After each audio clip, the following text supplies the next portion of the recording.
Alright guys, it is currently 4:30 in the morning here in North Carolina, and I'm about to get on the road and head down towards Florida to go intercept possible major Hurricane Ian whenever it decides it's going to make landfall.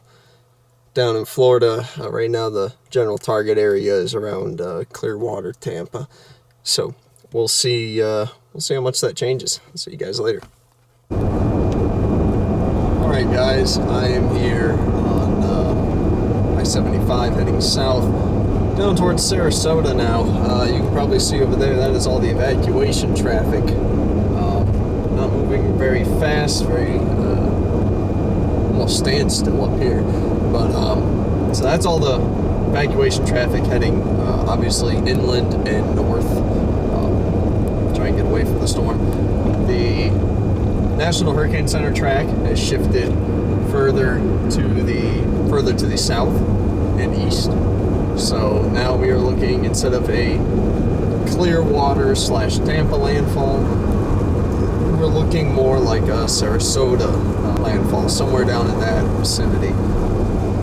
It's come off of Cuba, rapidly intensifying again. Cuba really didn't weaken it all that much. It came off of Cuba with a very well-defined eye, and the eye immediately cleared out as soon as it got off Cuba.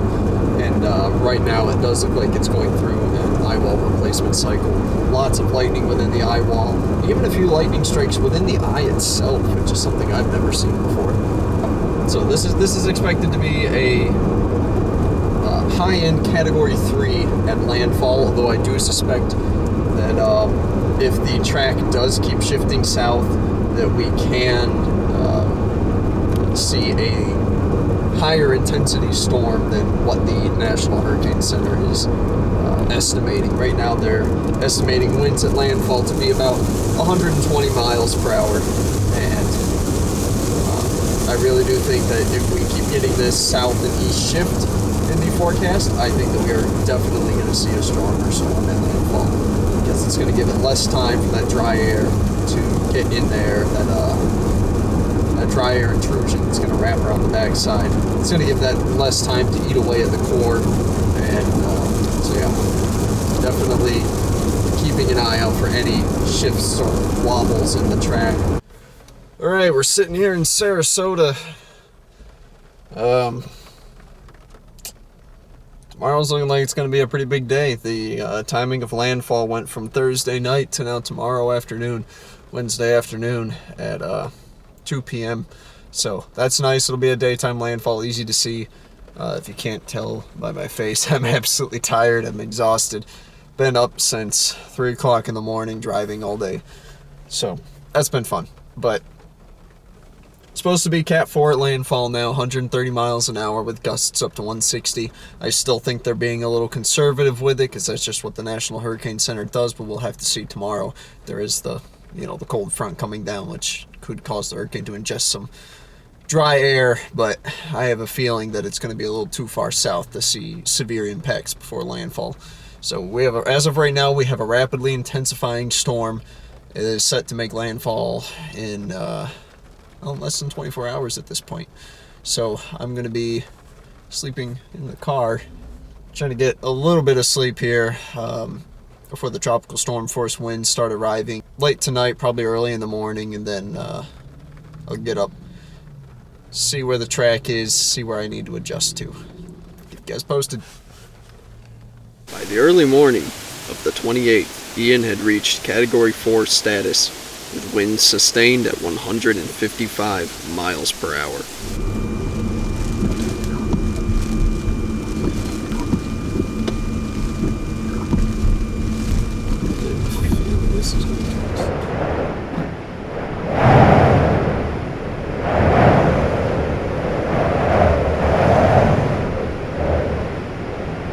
As the eyewall moved closer to shore, the winds gradually increased, making doors swing open and palm trees sway.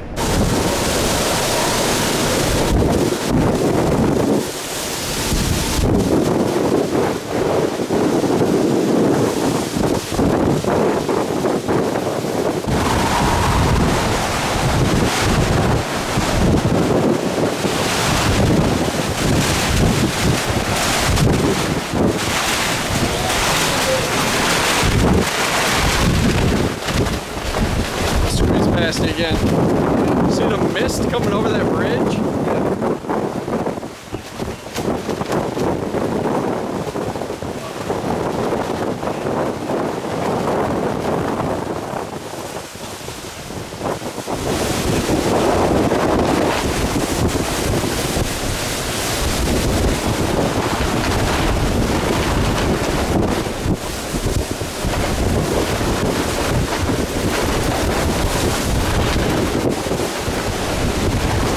At around 1:35 p.m. Eastern Standard Time, the outer edge of the northeast eyewall began to come ashore.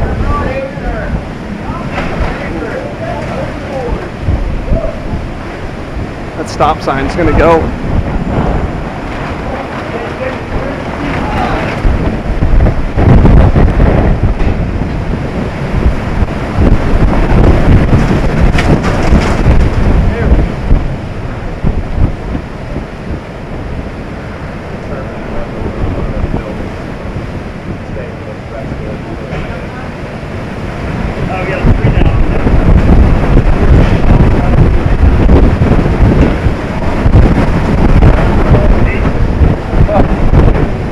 Stop sign went.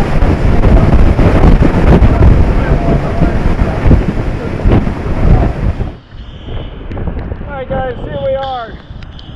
Northeast quadrant of the eyewall. Hurricane Ian. High-end category 4, probably 5 at this point. You just see the wind behind me and we're kind of blocked by the parking garage right here, so we don't have as much coming down. Look right here, stop sign came down.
Here you'll see one of the many dangers of storm chasing, as a metal sign becomes a deadly projectile, barely missing another storm chaser and myself.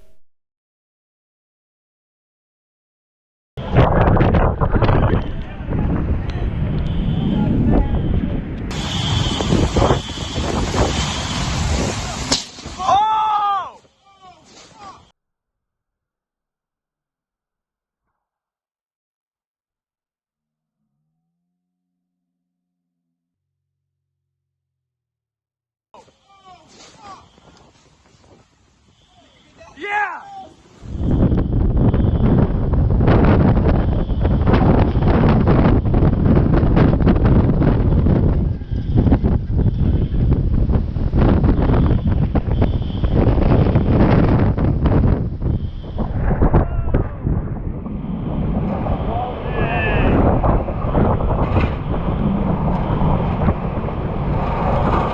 Oh, that was literally just a tornado.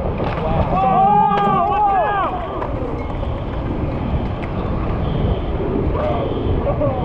Near death number 2. After hours of being battered by the wind and rain, it finally began to let up as we neared the eye, giving us a much needed rest from the fury of Hurricane Ian. Alright guys, here we are about as close to the eye as we are going to get here. We're teetering right on the northern edge of it. Fire alarm is going off, of course. Teetering right on the northern edge of this. We still got the whole back half to go. Here it is. Eye of Hurricane Ian. This fog up. See this? That eye wall is over there. Very dark and ominous. You can actually see the eye wall right over there still, lurking on the other side. Yeah, if it goes, it's going to whip around the other side. Oh! This is 150.